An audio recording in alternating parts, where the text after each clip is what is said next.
attacks post-disaster rebuilding. I recently visited Poisson to meet with Miss Navia, spokesperson of the Spina di Rusula, and we spoke about Poisson's present and future. Old soil can still give birth to new bloom, Miss Navia stated. Hope is like seeing a small cookie when you're starving late at night. You just need a little of it. Skyship Winglet, lunar brain of the Fontaine Research Institute. The various disputes that have arisen on account of Mr. Edwin have suddenly become a shield over the Institute, with Jurier turning out to be a once-overlooked hidden gem. People always call the first researcher mad, but few know what to call the second. And should that latter person achieve a miracle, they would find it all the harder to find a word with which to classify him and his team. Wow! Paimon barely recognizes the people in the reports. Are those really Jurier and Navia? They sound like real big shots.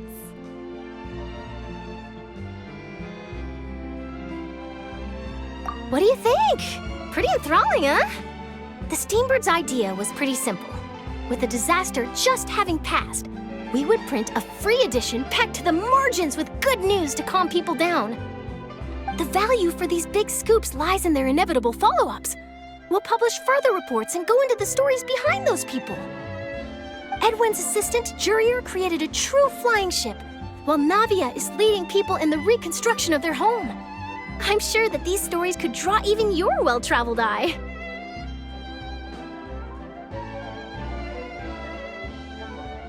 Paimon's curious too! Wait a minute. Didn't we watch everything happen from start to finish? What's there to be curious about? And that's exactly why I'd like you to come conduct interviews with me. You're the best incubators of news, if you haven't noticed. And also, with you around, I'm sure I'll get to see that Duke. Are you sure? Hasn't he turned you down several times already? Oh, this time will be different. Come on, let's head to Poisson first, and then make a trip to the fortress. There are some things you'll only know when you get there.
Oh, it's you.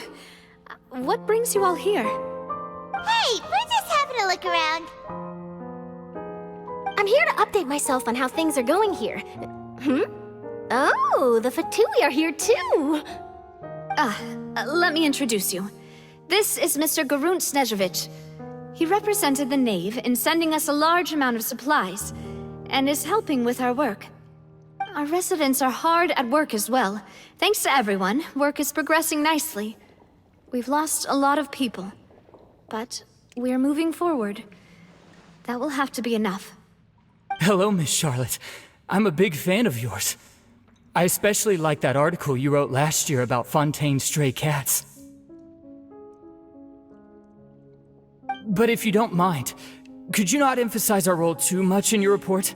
It's not charity we're doing here. We just happen to share the same interests as the Spina. I get where you're coming from. I'll keep it as simple as possible. Or would you be willing to feature as friendly neighbors?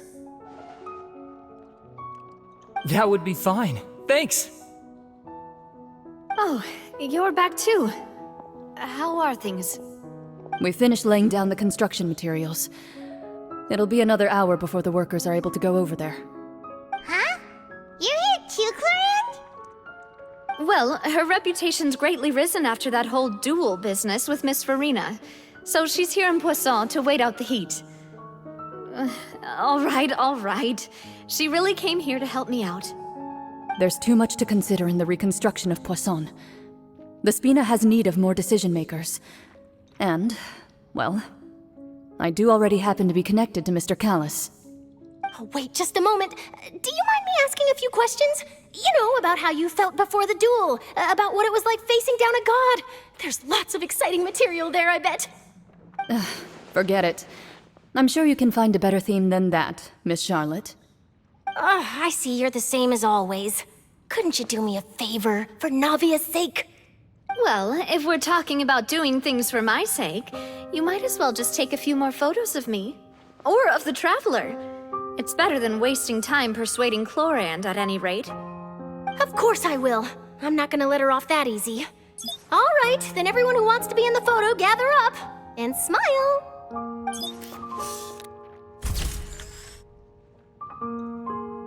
How did it go? Was it a good shot? Did Paimon look cute in it? Not bad. Your addition really helped the composition of the picture.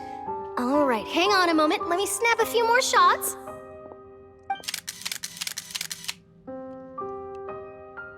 All right, that should do it. I'll be back here later anyway, so let's call it a day.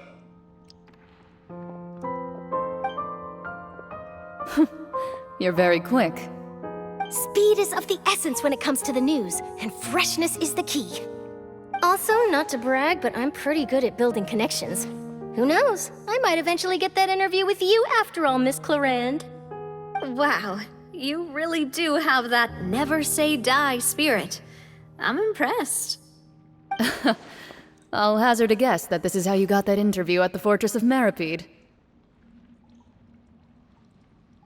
Whoa, you're well informed. Let me make a guess too. I asked Sijuin, who told Monsieur Nervillette, and he told you, right? That's a very complete information chain. In truth, all Monsieur Neuvillette asked me was, when did the fortress become so friendly towards the media? I told him that it was best not to speak too soon. There's no guarantee that Ridsley will make a personal appearance. You're right. I've got to treasure every moment I have with them. In which case, I'll be making a move first. Stay safe now. And tell me if you hear anything interesting. I'll treat you to afternoon tea in exchange.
Wow, guess we're here again, huh? There's a real nostalgic feeling to this place. Looks like you've been missing us. Duke! Did you come all the way to the entrance to greet us? Of course. I'm here to welcome you and our dear Miss Charlotte, whom our good head nurse recommended to me. It's an honor to finally meet the much-rumored Duke. Thank you for consenting to my visit to the fortress, sir. No need to thank me.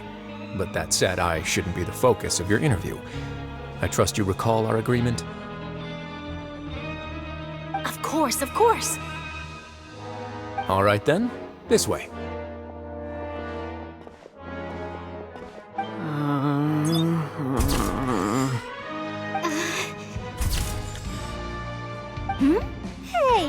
be so nervous. I've already taken all the photos we need. Miss Charlotte, do these pictures really need to be published on the cover of the Steambird? It would seem that Miss Lorvine doesn't want her face to appear beside that of Mr. Jurier, hmm? Sir, please don't say things like that. But it looks like dear Mr. Jurier denies it. Might this interview be very important to you, then? No, I just... This is my first time being interviewed, and I'm very thankful to the Steambird for... Now, I might not look it, but I actually did meet Mr. Edwin once. And I'll be honest, I enjoyed chatting with you more. You've definitely got more of that genius vibe going on. The boat that brought about a miracle, the ark that saved the people. Why, you recreated a myth back there, like an emissary of legend. Still, if I might ask, where's that flying ship now? Huh. Looks like Charlotte's trying to get herself another exclusive scoop. I have to apologize, but that ship is presently in the bowels of our factory. I'm afraid it won't be easy for you to get a shot of it. Really? Well, then in that case, could I have an interview with you to make up for that loss?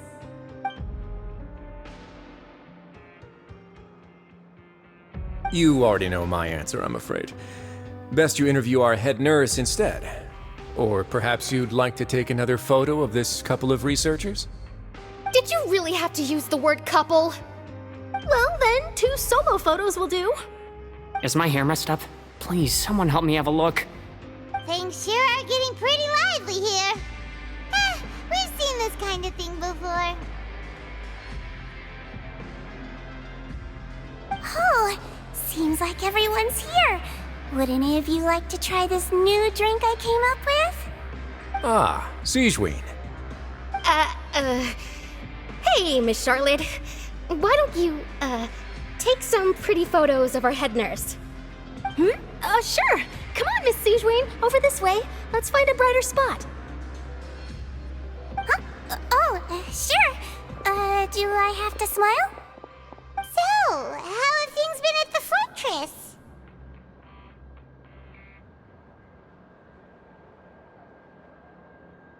Same old, as you can see. Fontaine's undergone some changes, but this place is still more or less the same. Other than that flying ship, it got a tad too much attention, I think. That's why I decided to let the interview go through. We should direct more public opinions toward the behind-the-scenes heroes. Am I right, Mr. Jurier? Miss Lorvine? You're too kind, sir. I believe that you too should have your day in the sun. Not that you would want that, which is a pity. I'll just leave the spotlight to you two.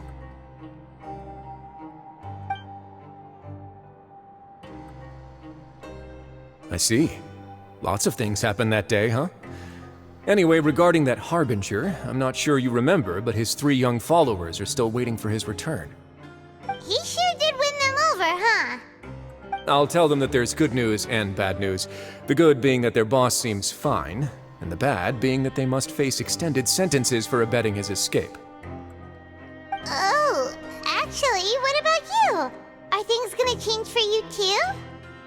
What change can there be? The fortress will keep chugging along, and so will my duties. As to what Miss Farina's departure will mean for the nation, and if our laws and governance will be transformed, we'll leave those to the folks in the overworld. Hey everyone, the photo shoot's done. Good. In that case, let's call it a day here. Thanks for your cooperation. Come on, Traveler, let's go. Till next time, everyone. There'll be a next time? Maybe. Who knows? I might write a story about the underwater factory next time. Until then. All right, last stop, the docks.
Navia mentioned that she stayed in touch with Linny and the others after working together.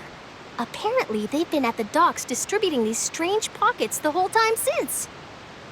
Traveler, Paimon. Ah, and Miss Charlotte, too. Would you like a magic pocket? What sort of gadget is it? It's a wondrous bag that can be used to carry many things. The water level has returned to normal, but if you see any of your things floating around, you can use this to carry them. Or you could trick a friend into doing it for you.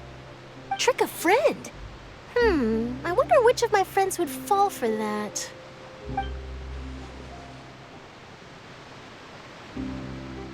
You could just make a friend like Fremine here. Isn't that right, Fremine?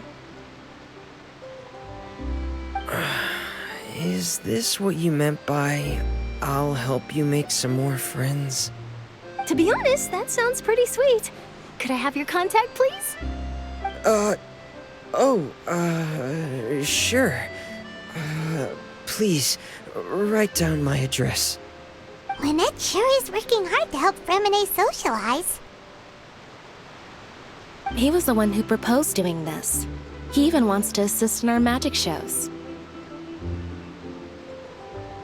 Yes, I was planning to first introduce Pear as an assistant, and later Fremine himself. In the future, I think we can leave underwater escape magic to him too. That said, would anyone want to see a diver escape underwater?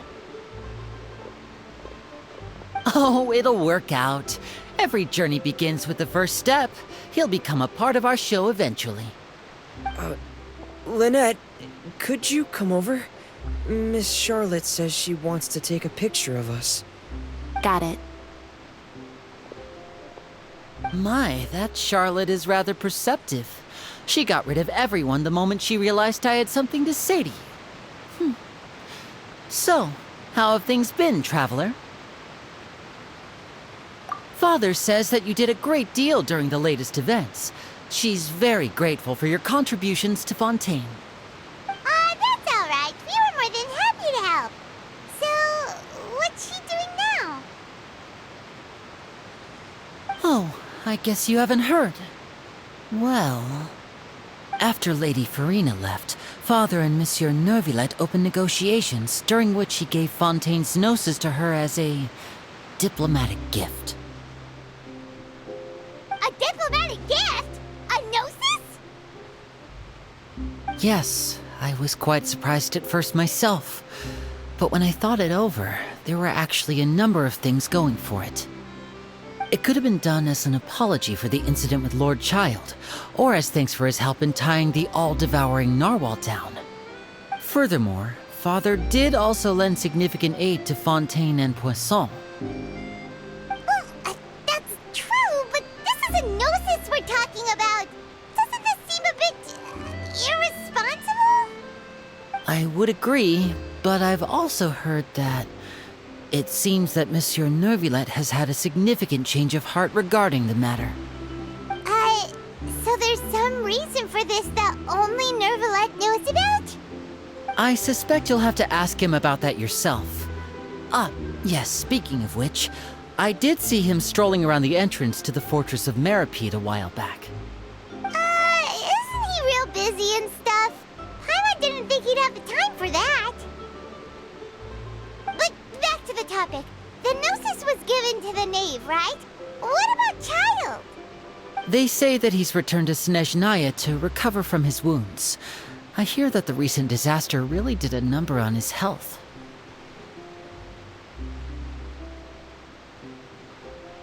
That's true. When you think about it, we've had loads of run-ins with the Fatui. To think we'd be allied with them this time. So shocked by such a simple switching of sides?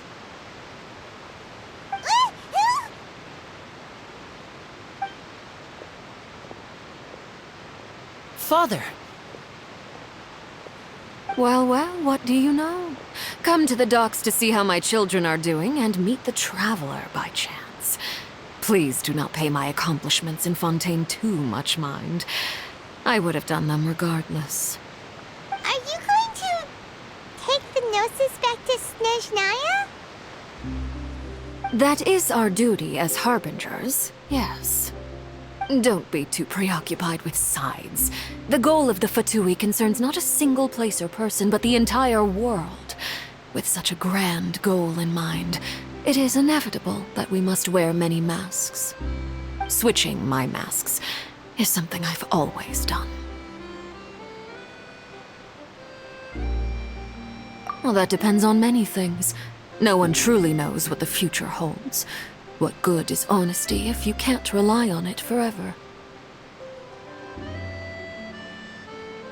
As for you, I very much look forward to our next collaboration. Good things cannot be achieved alone, and you've proved yourselves to be great partners.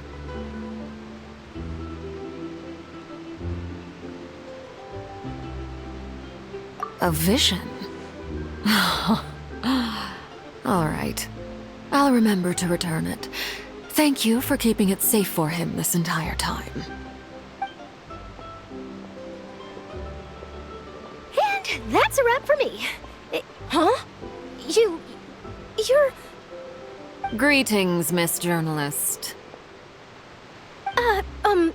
Hello. If I'm not mistaken, there are diplomatic channels I'll need to report to take a photo of you. That is correct. So forgive me, but I will not be able to serve as a subject in your article. However, feel free to write as much as you'd like about our dear magicians and our upcoming rookie talent. I will. The sea breeze is quite pleasant. Oh, I shall continue my walk while the weather remains so agreeable. Farewell. Farewell, Father. Oh, she has such an intimidating presence. I didn't even dare to take a picture. Thankfully, I've already wrapped up all my pre-scheduled interviews. Thank you all. This'll be more than enough for me to write about, I'm sure. Don't be too nervous. Why don't you take a magic pocket before you go? Here, Traveler, Paimon, you take one too. To move things about? That's right. Funny. I was giving out magic pockets when we first met too. And what do you know? I'm doing the exact same thing right now. So many things have happened, but the pockets are still the pockets. I guess this must be life. We will all follow our own paths, and serendipity will lead you to your fated friends. All right then. We'll be handing out pockets in some other districts later, so we'll get going now. Have a good day, you two.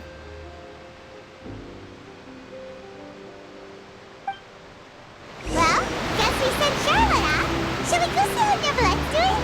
As long as he's not so busy that he doesn't have time to chat anyway.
The entrance to the fortress!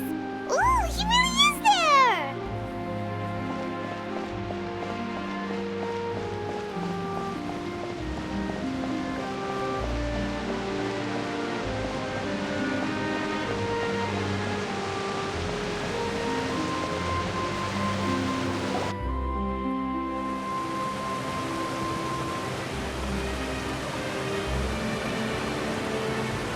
So, you really are here, Neverlet! Paimon didn't think you were going to have free time this hour of the day. Really? Oh, I suppose you must have met Mr. Linney. He took the time to greet me earlier when he passed this way. In any case, you came at a good time. I was just considering reaching out to you to set up a meeting, so I may explain some things that I haven't had the time to before. Aw, Paimon's glad that you remembered. Thank you for keeping us on your mind, what with you being busy and all. Alright, let's have it then. How was Fontaine actually saved? The whole business is still quite the mystery to us. It is strange how words can often leave a bitter taste in the mouth when it finally comes time to say them out loud.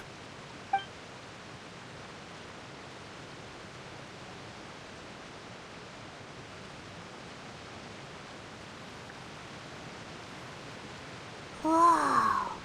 So that's what happened? Focalor destroyed the divine throne of the Hydro Archon and restored your power to you, transforming you into a fully fledged elemental dragon sovereign.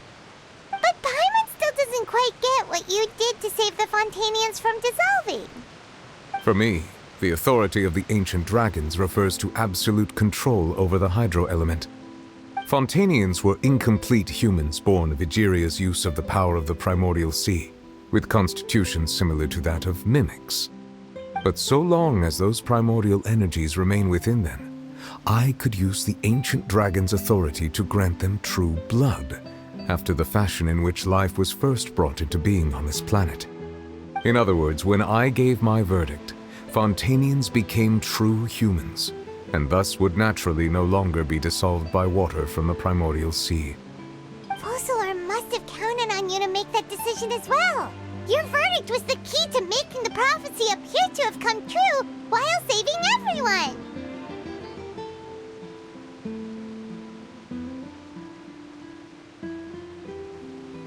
Yeah, and in a manner of speaking, Focalor finally managed to fulfill the original Hydro Archon's wish to turn Oceanids into real people too! It seems from your expressions that you still have more things you wish to ask. Ask away. I will tell you the truth as I know it. I have investigated his case along many avenues, and I have learned that he once fell into an unknown chasm when he was young. There, by chance, he awakened the all-devouring narwhal. But whether it be by sentiment or reason, that should not have been enough to consider him the root cause of the disaster. At most, he would have had tangential liability. As for the judgment passed by the Oratrice during the trial, whether it was due to that liability by association, or Focalor deliberately using him to buy time for us on the assumption that he would be able to hold the creature off, I cannot say. Guess Focalor had Fontainians in mind the whole time. In the end, it was thanks to her that they finally became real humans. Hang on a second. Paimon suddenly got another question. Back when Fontainians hadn't yet become real humans, were the children they had also transformed Oceanids? Life has always flowed like water. Do you recall how Fontainians would often come to the Fountain of Lucine to pray for children? Yeah, Lynette said the fountain is where all the waters in Fontaine converge. In truth, even those couples did not know that such prayers were no mere custom, but instead a form of ritual. Those Oceanids who were blessed within the spring water would later descend as new humans in the coming months. Paimon sorta gets it now. Either way, seems like this ritual won't be of any further use, but it'll probably live on as a local custom. Ask away. I will tell you the truth as I know it. Yeah, about that. Risley said Farina has already left. What's that all about? Ah, Lady Farina. The people are only aware that her death sentence has not been carried out. She abdicated the post of Hydro Archon and left affairs related to that title to me, before leaving the Opera House. I related Focalor's words to her faithfully and completely. After hearing them, she seemed neither saddened nor comforted. She simply said that she was tired and needed to rest. Having said that, she then packed her things and moved out of the Opera House, not unlike how an ordinary person might. But she's still got a place to stay, right? You need not worry. I will make arrangements to ensure that she will not want for food, clothing, board, or travel. In truth, I am somewhat happy for her. The wear and tear on her spirit will, of course, take time to heal. But now that she no longer has to play the role of Focalor the Hydro Archon, she can finally lay down her burdens and lead a normal life. What about you then? What are your plans now that you've regained your full powers as the Hydro Dragon? After Focalor passed on, the Oratrice also ceased to function. This matter will directly affect our trials. After much careful consideration, I've decided to take over its role in our courts. From now on, I shall hear cases and pass verdicts by myself. Looks like you're still considering stuff from the perspective of the Udex, huh? As an elemental dragon, there are indeed many things that I must do. But this power and this duty, in a manner of speaking, you could say that both were granted to me. As such, before I attend to my other responsibilities, I must first and foremost continue to serve Fontaine as its highest judge. The duty of the Hydro Sovereign and the duty of the Udex shall coexist within my person. Additionally, the Hydro Archon's departure has brought about another problem, which is that the Opera House shall no longer produce indemnitium. That's true. That power was derived from the people's faith in the Hydro Archon, wasn't it? Wait, but the various mechs and machines in the city are all still okay. Where are they getting their energy from? As I am now, I have full command over New Musia, and it can serve as a complete substitute. Another reason why I cannot quite leave Fontaine immediately. Wow. This ancient dragon's authority stuff is really quite useful, huh? Ask away. I will tell you the truth as I know it. Oh, that's right! They say you've given it to the knave as a diplomatic gift or something! Leaving aside their intentionality, the two Fatui Harbingers have indeed done much for us during this crisis. Their sole remaining goal in Fontaine, at least at this point, would seem to be the Gnosis. The Oratrice has ceased to function. The Hydro Archon's divine throne is now no more, and I do not need the Gnosis's power. As such, it has lost all meaning for Fontaine. If the Fatui have impure designs, then we might as well accede to their request now, and avoid unnecessary conflict. What complicated considerations! Paimon thought you were just giving it to them out of gratitude to the knave and as an apology to Child. Ask away. I will tell you the truth as I know it. You will soon be heading to Natlan, I presume. I'm afraid that I have little talent as a travel guide, so all I can do is tell you what I know about that land. As far as I'm aware, Natlan can be said to be a nation of dragons. A nation of dragons? You mean like you? No, I suspect that I would not find myself welcome there. Unlike ancient dragons such as myself, the dragons of Natlan have undergone long years of development and evolution.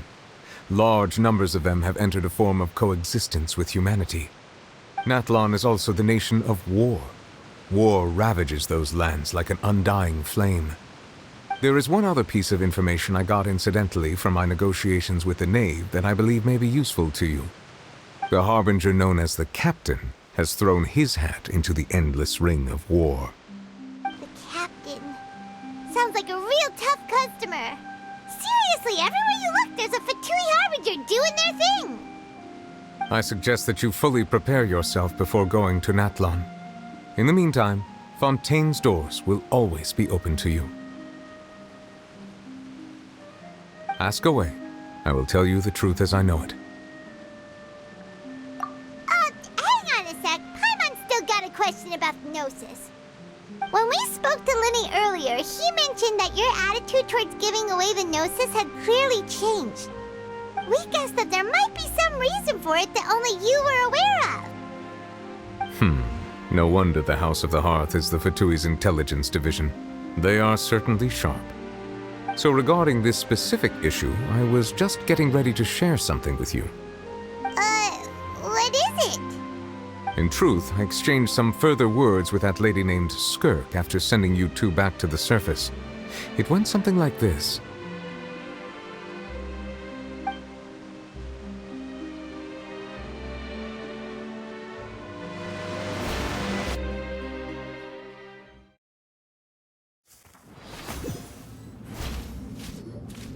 Well, we're going to head topside to see what's going on. You hurry over soon as well, all right, Nervalette?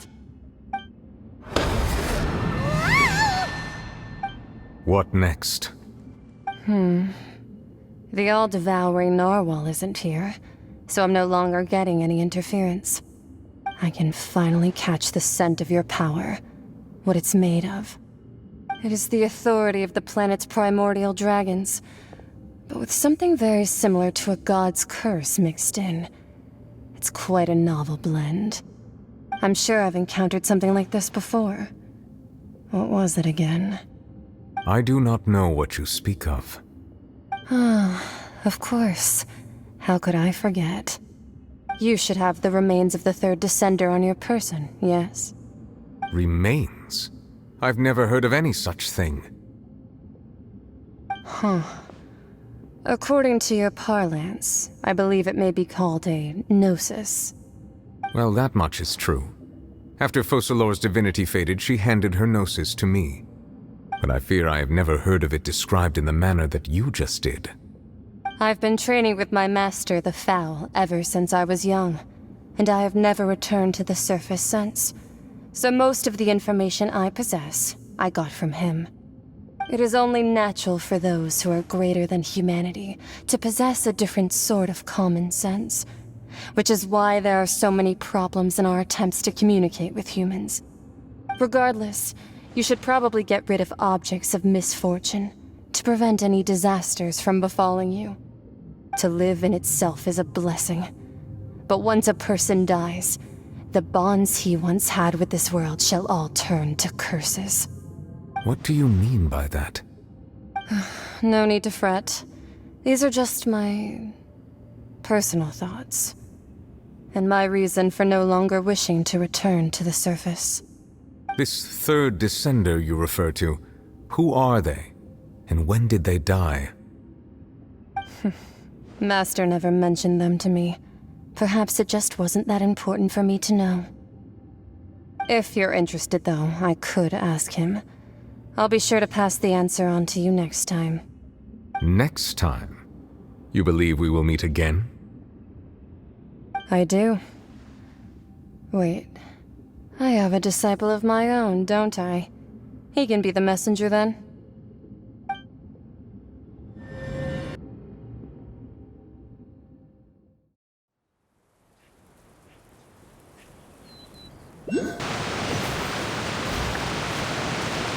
That's what she told me.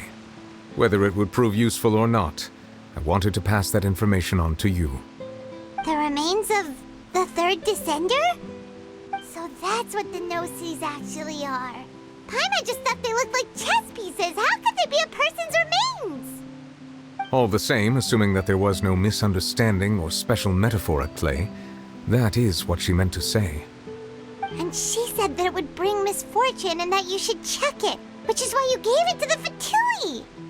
If she speaks the truth, then I would simply be putting Fontaine at unnecessary risk by keeping it here.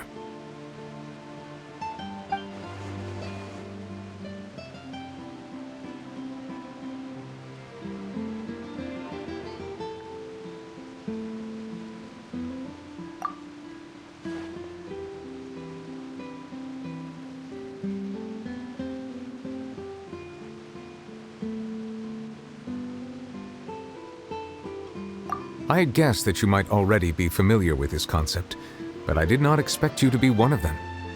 That means that the Gnosis, which are exceedingly element-compatible and can even enhance elemental abilities, do indeed come from the third Descender. I wonder, does your body also possess similar properties? Like being able to use elemental powers without a vision. That does sort of count as special compatibility, right? No, let's not think about this stuff right now. It just feels creepy. Comparing the Traveler to the dead third Descender and all. That's what you say, but this topic still feels like bad luck. Once Child recovers, let's get some more answers out of him. Or go look for his master and get the answers that way. I too believe it unwise to make too many blind guesses when information is lacking. The same is true of being at court. All right. Whatever the case, it seems like the crisis here in Fontaine's over for now. Yes.